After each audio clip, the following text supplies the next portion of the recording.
Welcome to the Day Clean Devotion Queen podcast. Each week, our podcast episodes breathe life into selected themes from the DDQ Meditation Journal. Hosted by our founder, Najma Thomas, we engage in heartfelt discussions with a diverse roster of inspirational Queen sisters. We explore their unique perspectives, uncover the wisdoms shaped by their journeys, and celebrate the trials and victories along the way. Together, we are creating a woe manifestation space where conversation meets examination and sparks transformation.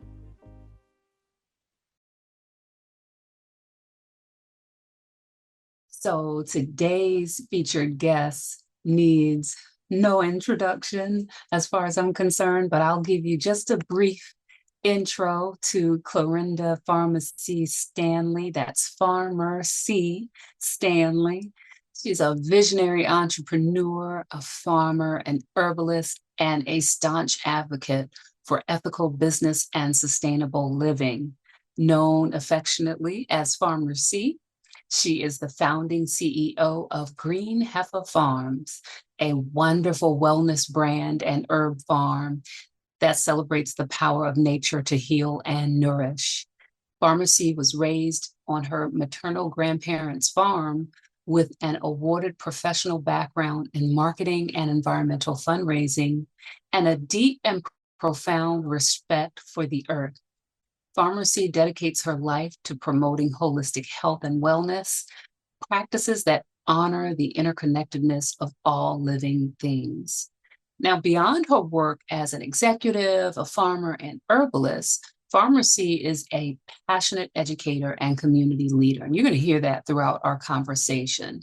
Through workshops, classes, and speaking engagements, she empowers others to support their health by incorporating herbs into their well-being program. Pharmacy's approach is rooted in her belief that everyone has the ability to cultivate wellness from the ground up, starting with the soil beneath their feet. Her mission is to inspire others to reconnect with the earth, embrace their innate healing abilities, and live in harmony with the natural world. Now, I've had the pleasure of knowing this dynamite, this dynamic, this wonderful farm diva for a few years. I met her through the South Carolina Black Farmers Coalition Conference on beautiful St. Helena Island. She came out to our farm. She has been just a wonderful mentor in this space. She is a sponsor and supporter. And I had the pleasure of visiting Pharmacy at her beautiful Joy Factory, the Green Heffa Farms. And so that was just a treat for myself, a present, a birthday present, a born day present for me. And she did me the honor of sitting down to talk with me. We talked about business, we talked about sustainability, we talked about legacy. And so I know that you're going to enjoy this conversation, Queen Sis. So without further ado, we're going to get into it. So we had a beautiful tour of your Joy Factory, of your creation space. I want to ask you, we talked about some of the lessons you learned along the way. You are a fierce advocate. You're an advocate for herbs. You're an advocate for education and equity. How do you see stewardship, not just of the land, but of culture and energy? How does that play a role in your work? It's very important in how we choose to move here. For one, there's a significance that comes from seeing Black and brown bodies working in the field. Yeah. And often in this space, you mentioned equity. There's only one definition of equity that's focused on, and that's how can I give you some of the resources to which the system was designed for me to have more than you. Right. I'm gonna give you a little bit if you prove yourself. Oh, God. And then you are going to go out there and provide me with the return on my investment. And then I get to package it up and call it social impact investing. And, you know, we'll have conferences and everybody will feel real good about the situation, even though oftentimes it's not us that they even do that in and as a Black farmer. So when you're coming into this space, and if your focus is truly on stewarding the land, you're going to not only be remembering your ancestral connection to the land, but you're having to do some repair as well. Yeah. Because our connection to the land was interrupted. And I used a term earlier where there's not an acknowledgement of Black people in America who do accept, claim, they're able to demonstrate that they're the result, their presence here is the result of the transatlantic slave trade. If that is part of your ancestral history, you have to do a lot of repairing of that connection that's been completely ripped away from you as a displaced Indigenous person, because it's easy for certain factors. You know, there's a game of oppression Olympics in the U.S. Yes. And I found compete against this group, that group. Every group, if you say, well, okay, we're going to focus on Black people. Well, what about? At the expense of well, do your thing. Right. Like, go ahead and get some of this pie. There's enough. Make more pies. Don't say, don't just focus on Black people, or don't focus on Black people. Go to who owes you and have that conversation. And then those who, they try to play oppression Olympics, you know, maybe we'll focus on this group because we feel that their oppression that we caused, we feel it merits. Yes. The systems that we benefit from. The systems that we benefit from. And then you find that even within the space, even within community, when it comes to agriculture, it's very provincial mindset. You know, people automatically assume that you're accustomed to struggle. And low prices. Because you say you're a farmer, they don't respect that you're a business owner, you're an entrepreneur, you're often a brand owner, land owner. Like there's all these other titles. They get that little one, the one that they feel they can minimize your accomplishments and achievements in your presence and devalue it. And so that's the one will tag along, and then you find that bleeds over into the business space, into the entrepreneurial space. When I walk in the room and I say I'm a farmer, I get a totally different reception than when I walk in the room and say I'm the founding CEO of an herbal wellness brand that vertically sourced, so it owns and operates its own production farm. And there we go. Spell. Then it's like spell with the word. Oh yeah. So now let's add a zero to it. But for me, I'm gonna walk in and say I'm a farmer and still add my zero to it. And then as I'm talking, and you'll get the rest of it, but I don't burden myself with trying to bring people along in the sense of, okay, I'm going to keep trying to prove that we have this value. Go ahead, whatever. You're not my target market. You know, you're not the one that I'm talking to if I have to do that. You're not the one that I'm growing for. Every customer isn't for every business. It isn't. And when I'm thinking about the Black and brown bodies that are out there working, I keep that in mind when I'm pricing. I keep that in mind when I'm thinking about who I'm growing for. I don't lie and say I grow for everybody. I don't. Right. Okay. Some people, it's going to be a price point. Some people are just spiritually raggedy. I don't want you to have my herbs. Don't be spiritually raggedy. Don't be spiritually raggedy. I don't want you to have my herbs. You're raggedy self. You wouldn't appreciate them anyway. I didn't get bit by them ants for you. To mess them up. What you doing with my herbs? But so those are pieces of stewarding, because it's more than just business. Right. And it's something that I hope, and I see so many more Black women, I think we're going to be key to stewarding the land because we're key globally. Yes. Right? In this Yes. country, to minimize, we'll call you a minority, etc. When the truth of the matter is, what happened was, if tables were turned, would others be able to do what Black people have done? That's the question. I wonder if Right. the tables will turn, all of the things were the same, but let's just change who's being oppressed. Right. Would they be able to accomplish what Black people have done? Would those women be able to do what Black women have and continuously do? Yeah. I'm admittedly biased. I don't think so. Right. So, because we've always been. So we have to always be. If there's no us, then this whole thing is done. It's a completely different story. It's a completely different story. It's not what we're seeing. And to your point, you talked about all of the businesses that you're seeing, Black women-owned businesses in particular. Yeah. And I'm watching that too, a rise in Black women-led land-based businesses, right? So what, for our viewers and listeners who are in that group, they have found a way to detach themselves from the various and sundry plantations. You know, I'm on the academic plantation. I'm trying to give us free. Give us free. Give us free. What advice would you give about staying rooted in purpose and making your business profitable? Because you seem to have struck the balance. Yeah, you can't negate the profitability.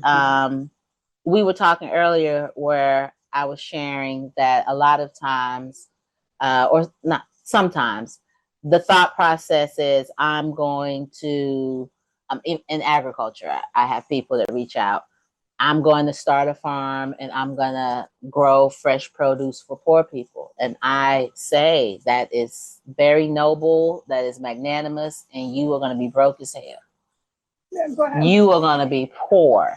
And if you're okay with that, then you're rich. Okay. You see, because perspective, you're rich. matters. If you're rich, you're rich. You define it. Poor, then yeah, you're rich. You're okay. Now, for people like myself, I like a vacation. I like a high thread count. I like high thread count. Yeah. I like a high thread, a little massage. I like to surprise a kid. Well, you know, mama got mortgage this month. Y'all do something special or whatever. So that doesn't necessarily work for me. And then also having worked in fundraising and having proximity to such tremendous wealth. I have no desire for that now. Okay. But you have knowledge of the wealth and the wealth gap. Yeah, we'll never be billionaires because I would never hoard that much potential transformation. And that's what's happening with these. Desire. Yeah. But I'm gonna keep a corner, you know, we're gonna keep a corner. We're gonna be comfortable, but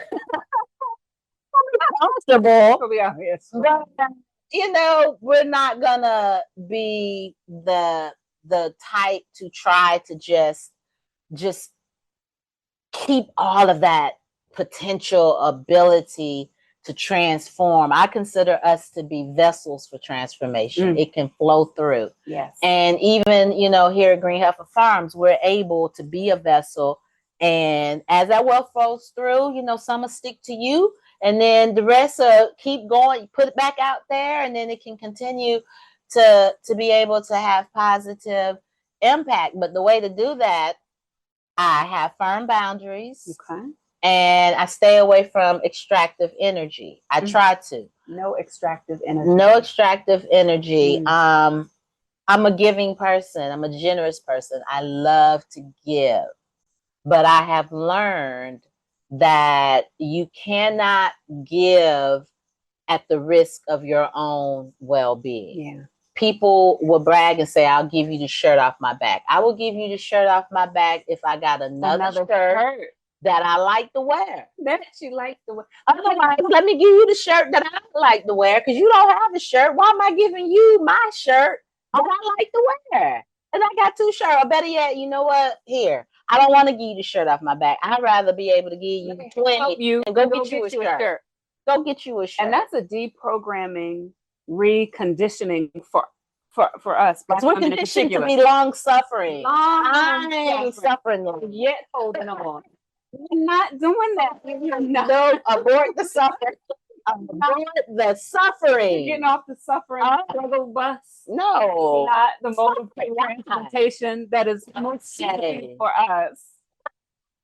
We can all be a little bit more comfortable. I'm so much better, and I have so much more to give. I'm so much more effective when I'm happy and at peace. Yes. So why not want the best version of yourself and create that for yourself? A thing for me that I promised myself, I'm like, I know for a fact that other people out there are masters at creating oppressive work environments for me. So why would I create that for myself? That part. And that's where my idea of a customized joy factory came up. Why would I create a position for myself, a livelihood for myself, where I am unhappy? It doesn't work. It's a flawed business model. Yeah. People do it all the time, but they're constant. That's the entrepreneurial grind. Yeah. That's the hustle and just trying to and wearing yourself out in a whole nother. You jump from the frying pan to the what it is when you're struggling like that. Struggling. Yeah, you just set yourself on fire. You know, right. Be that way. It doesn't. But a key piece is planning and strategy. Okay. I see a lot of new farmers, especially they'll start growing things and not necessarily have done the market research piece to that. If you're a new farmer and you're producing something that's already being produced and you're going to a space like a farmer's market where you have veteran producers, then that can be a challenging environment, because here you come with your first year, second year watermelon, and farmer Jane down the way, she got the sweetest watermelon this side of the Mississippi, and everybody know it. And they come there for her watermelon. Yeah. And I don't do farmers market. I figured I didn't like them. Me neither. We're done. I did it one time. Them folks made me put my own tent up. I'm a boutique farmer, okay? I'm a boutique farmer. Check the boutique. I'm a boutique farmer. I'm not trying to unload the tent. And I love farmers markets. I love to go. I love to support other farmers. Some farmers have dispositions and models that match that work. You got to pick what works for you. So it's about understanding who you are, and truly developing a lane that you are going to be able to sustain long drives in and not get bored. Yeah. And got pit stops that you want to stop along the way and get some rest. Yeah. And so it's really doing that market research, finding a niche. Of course, direct to consumer, you're going to make more money. And value add, having an end product. So yes, you're growing tomatoes. Is it possible that you can come up with some gourmet ketchups or your salsa, something. And you got to be able to talk about it.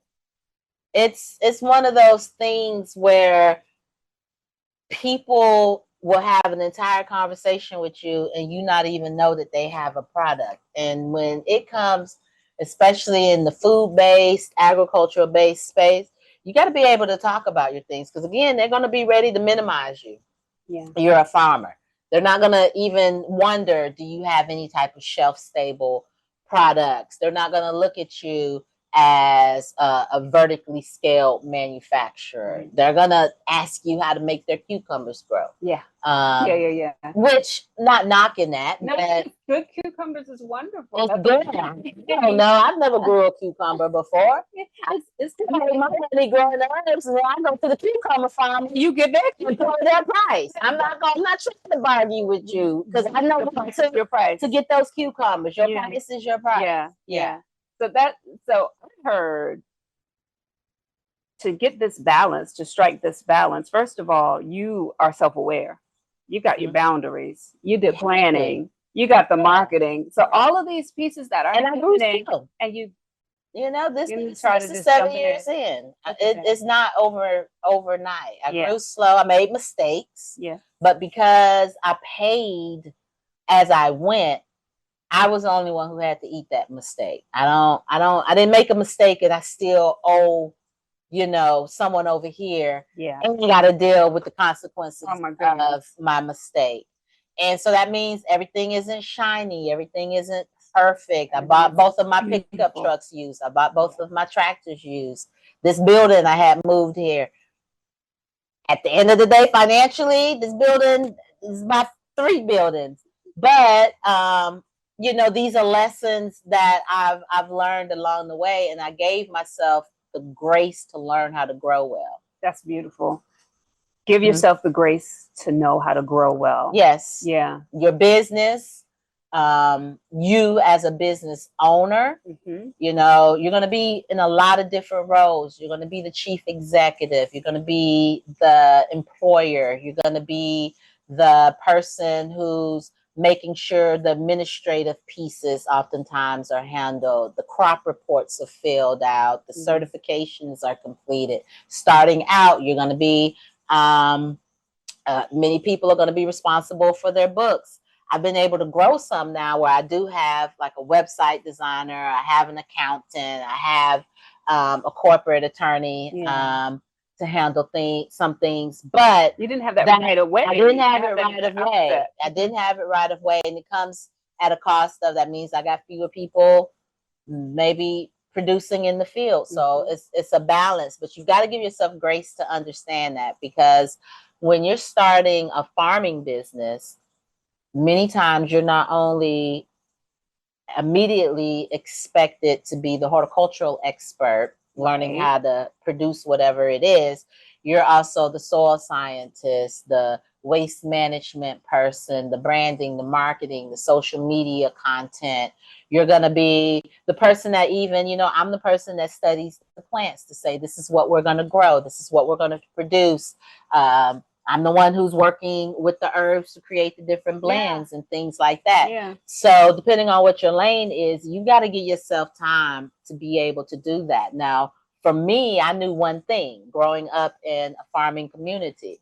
I knew that you could know how to grow with excellence and still be poor. And still not have any money. So my focus was on being able to make money to pay people who already knew how to grow well, bring them in, and then I learn from them while I'm still able to focus on growing the business. Because I thought my first season I was going to do a 1/4 acre with limited folks. I'll be able to do that, build the business. That 1/4 acre, it's just 1/4 acre. It humbled me so much. That land make you some humble. My cultural asset. Said, this land? That's so petty. Appreciate Patty. We've been able to trace the Patty back in my family on my mama's side, 7 generations. Baby girl, you know, she 9th generation Patty. She get it honest. She did the Patty the other day. I was just like, girl. I get it honest. BB, I get it honest. So I understand Patty, but those plants were just being vindictive. They a different kind of. Leave one evening, the plants are green, everybody looks happy. We're good. Come back the next month. It was a rough night. All of them died. It was a rough night. It's over. And you're out in the field weeping. Out in the field. And I'm trying to do that and still create content for the website, build a brand, and do all of that. Packaging. I'm sourcing. I was sourcing something that first season. I sourced with my heart. So yeah, you've got to give yourself and build your team. Be selective. Be selective about the information you take in. Okay. I was going to ask you about discernment. Scrolling and looking at things that don't edify, that aren't necessary. I mean, we need entertainment. You do need some time to just, you know, just be entertained and not have an expectation that everything has a deep lesson in it or something. But you have to curate your energy.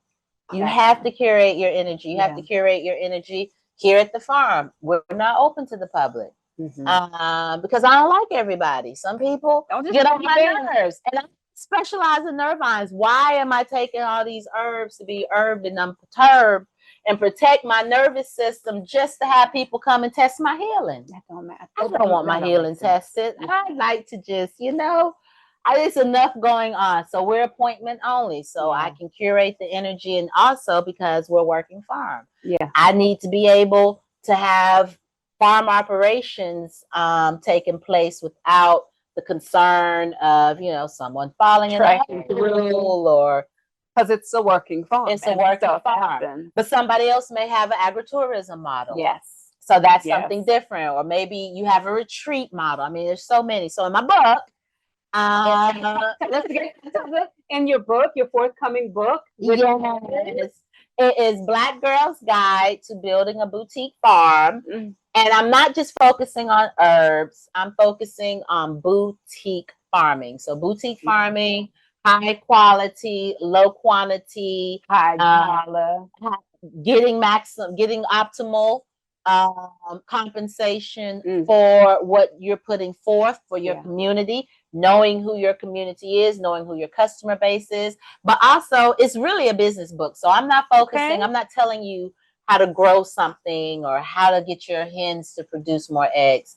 I'm focused on how do you reach your target market that is going to continue purchasing from you and are going to help assist you in expanding the demand for your products, and you're doing it in a way that's in alignment with your values. So I need this book in my hand. Right now. Now, what are the details? It's January 2026. So we are doing, right now, the editor's giving it back for the edit. So I'm doing that.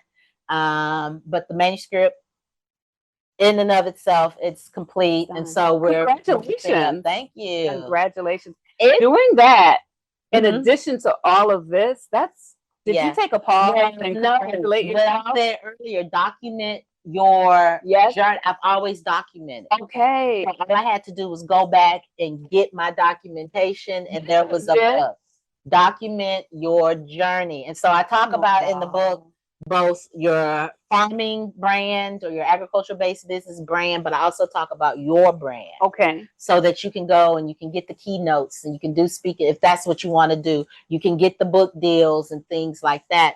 Developing your brand. And all you have to do is document it. And people think when I say document something formal, it can be you writing notes to yourself. When you have that thought while you're driving about an important lesson, go ahead and just transcribe it into your phone and the voicemail. You'll build it all out. It helps trigger the information within you, because we've forgotten way more than we have great ideas. I mean, we have great ideas. Exceptionally creative vessels. We get downloads all the time. So this book is a business book. It is truly a business book. If you're looking for how to make your, roses more rosier, that's out there. That's out there. But if you want to know to really build a sustainable brand, and the green in Green Heffa stands for being environmentally conscious and being economically prosperous. Because simultaneous action, y'all. Not you. But I've been poor before. I have been economically distressed. Not like it. Thank you. I had to glamorize it from time to time, so that my inner child can relax. But it was not pleasant. It wasn't pleasant. Now, I have a few vestiges that spilled over. I enjoy thrifting and antiquing. That's not recycling. That's poverty. Poverty was the environment, because my resources were limited. So poverty can spur creativity. Absolutely. You can be your most creative when your ends, not only are they not meeting, but they're not even in a relative, they're not even in the same entity. Them ends will never meet. And that drives creativity. That drives creativity. Yeah. And so I still love to do that. But I like that to be an option and not the necessity. Not the necessity. I like to go to the restaurant. I want to order what I want to eat. When you get ready. I want to order what I want to eat. I don't want to concern for dishes. You know, because I've been poor, I have a respect for and money. I mean, we know it's a social construct, just like race. It's made up. But it's sure it's a collective agreement. So I agree to have some. I agree with you. It's an agreement. Wherever two shall agree. Let's go ahead and agree. I'll take that one. Yeah. I'll take that one. So yeah. It's got to make sense. It's got to make sense. And Black women, I mean, who can boutique farm better than we can? We create a mood. We create a moment. I mean, look at we create a moment. We, water. You know, if it's water, I know. We should have had something else in there. But create a moment. We're about the branding. We're about the creativity. We're about, the packaging. Get some black tea, okay? It's our only caffeinated blend. So you can stay woke. Blackity black. Yeah, all of these things. Yeah, it's about really creating that brand, which is an asset. Yeah. People sell brands, okay? And I know this is can be a contentious conversation with Black people when they sell brands. For discussion. For me, I'm an entrepreneur. I don't feel it's fair to limit a Black entrepreneur and say you can't sell a brand and have the opportunity to make money and not have that same heat for all of these non-Black entrepreneurs that are allowed to do that. Now, with that said, once you know how to create a brand, you can create another brand. All right. Yeah. If you don't want a Black entrepreneur to sell a brand, then make sure you're doing your part to support that entrepreneur. Right. And if they do choose to sell it and the folks change the formula, well, then you're going to have to find something else. You'll be fine. There's other options. That's actually an opportunity for another entrepreneur, perhaps yourself, to come into that space. The gap. Fill that void. Exactly. Yeah. And there's some jazz in that, right? There's that. Yeah, but I think a lot of times Black entrepreneurs get a lot of heat. We do. And it gets hard on each other. We can be hard on each other. That's why I don't fool with everybody. We stick folks into this one way to build legacy box. Because we're about legacy. We love legacy. We need it. We need generational wealth. We need generational wealth. We pigeonhole ourselves into there's only one way to do it. Good. We love that you are unbossed and unbothered. We love that you grew slow so you don't owe. We're taking all of these gems from you. I want to wrap on that note. And ask you, what would you gift to the DD community in terms of if they wouldn't take away just one thing from this conversation, what's one action step you would recommend for them? Okay. It's actually going to pertain to mindset. Okay. In order to have a profitable operation, you need to be comfortable with money. You need to be comfortable talking about money. You need to be comfortable making money.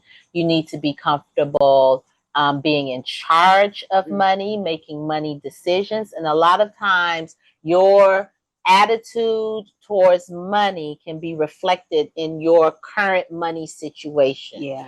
I've seen a lot of content creators out there that push. I don't see as much now, but especially when I first started building Green Heffa farms, that were pushing things like, oh, you have terrible personal credit, don't worry about it. Build your business credit, go get a business account. Number one, it's not that easy. It's not how it works. It's not how you're not gonna go get an EIN and then all of a sudden get $100,000. They're still gonna ask for that SSN. They're still gonna ask for that, and not only that, but if you're not good with money, you're not going to be good with a lot of money. So take the time. If you're not good with a little bit of money, you're not going to be good with a lot of it. And I get, gotta sit with that for a minute. I've been poor. Yeah. When you have more monthly money and things like that. But I also know that when I put my head down and I started making decisions to change my situation, for me, the way out of my situation, you know, I shared with you earlier, 2-time teenage mom. And the only thing that I knew for certain that would get me out of my situation was education. So I put my nose down, get that certification, get that, whatever that piece is. So I knew that. I knew that the only way to stop having bad credit was to stop not paying people. You can't pay somebody. You've got to stop. You can't leave them alone. You're not going to be able to go. You know, this get is that. That's when I started couponing. Yeah. Utilize government programs that they had available. I did what I had to do. And I start understanding how money works. I realized money can work for you. It's not working for you sitting in the bank account. You've got to put money in tools that make money. But those are things that have helped me coming into farming. Coming into farming, I was able to establish lines of credit. Now we're grow slow, so we don't owe. That doesn't mean I never carry debt. I know how to carry debt that I know is gonna. I know how I'm gonna take care of that. All right. So that's when I will go ahead and do a short-term debt situation. But I was able to come into the business and establish that because I already had my personal credit established. Because I realized that you have to be able to put yourself in a situation that they got to come up with new excuses to not be able to. You got to come. It's not going to be this. It's not that. It's not. No, I got that certification. You have to come up with a new excuse. Oh, you can just tell the truth. Oh, you can tell the truth. You don't want me to be a part of this. You don't want me to be in the field post because those. But I ain't playing on your. I bought my own field though. I bought my own field.